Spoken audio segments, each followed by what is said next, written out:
Κατσικάκι ριγανάτο στην κατσαρόλα.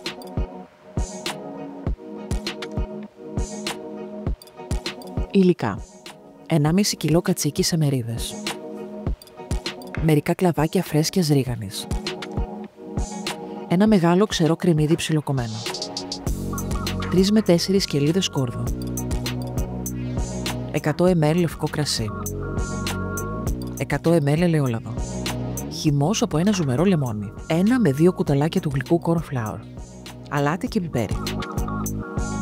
Βάζουμε στη φωτιά ένα αντικολλητικό τηγάνι και ρίχνουμε το μισό ελαιόλαδο.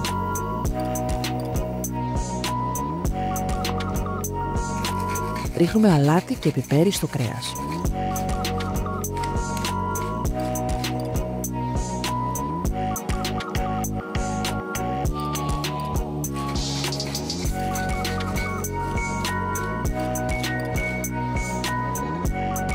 Όταν το ελαιόλαδο ζεσταθεί καλά, βάζουμε λίγα τα κομμάτια του κρέατος και τα ροδίζουμε από όλες τις πλευρές. Αν θέλετε να βλέπετε περισσότερες συνταγές, κάντε εγγραφή στο κανάλι του Φοντουρίσμου. Γράψτε μας στα σχόλια τις εντυπώσεις ή τις συμβουλές σας.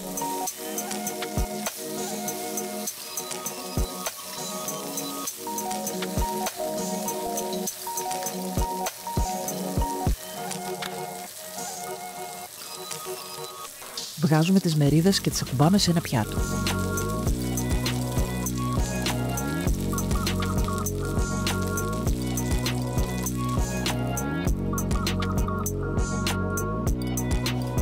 Σε μία πλατιά και ρηχή κατσαρόλα ρίχνουμε το υπόλοιπο ελαιόλαδο.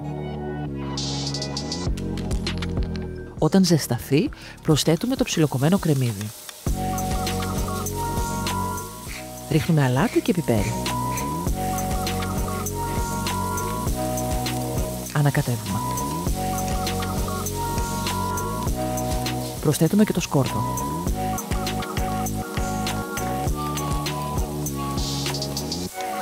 Ανακατεύουμε καλά για 2 με 3 λεπτά.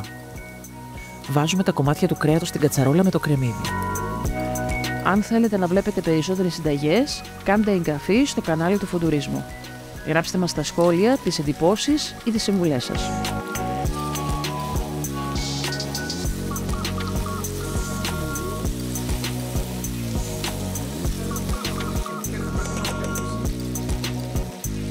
Σβήνουμε με το λευκό κρασί.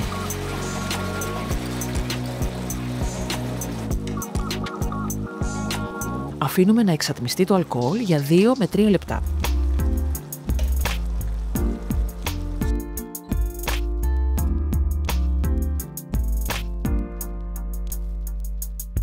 Προσθέτουμε ένα ποτήρι του κρασιού νερό. Προσθέτουμε και τα κλαδάκια της ρίγανης.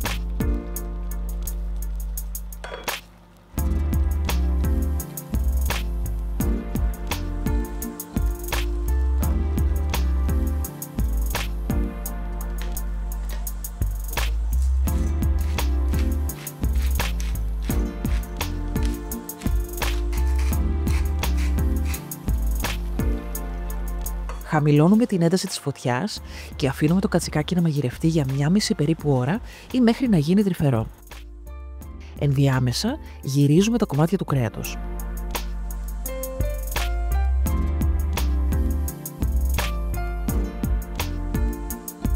Όταν το κρέας είναι έτοιμο, στίβουμε το λεμόνι και προσθέτουμε το corn flour. Η ποσότητα του corn flour που θα χρησιμοποιήσουμε δεν είναι ακριβής, γιατί εξαρτάται από το πόσο υγρό έχει μείνει στην κατσαρόλα. Αν το υγρό είναι αρκετό, μπορούμε να ρίξουμε 2 ή και λίγο παραπάνω κουταλάκια corn flour. Αδειάζουμε το μείγμα στην κατσαρόλα.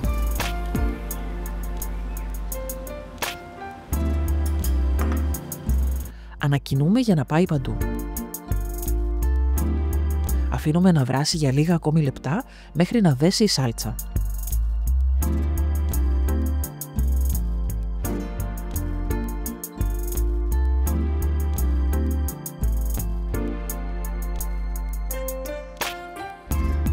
Σερβίρουμε το ριγανάτο κατσικάκι με τηγανιτές πατάτες ή πουρέ.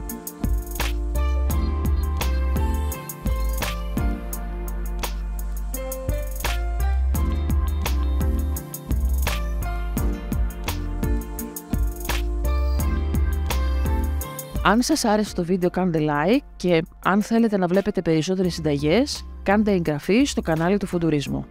Γράψτε μας στα σχόλια τις εντυπώσεις ή τις συμβουλές σας.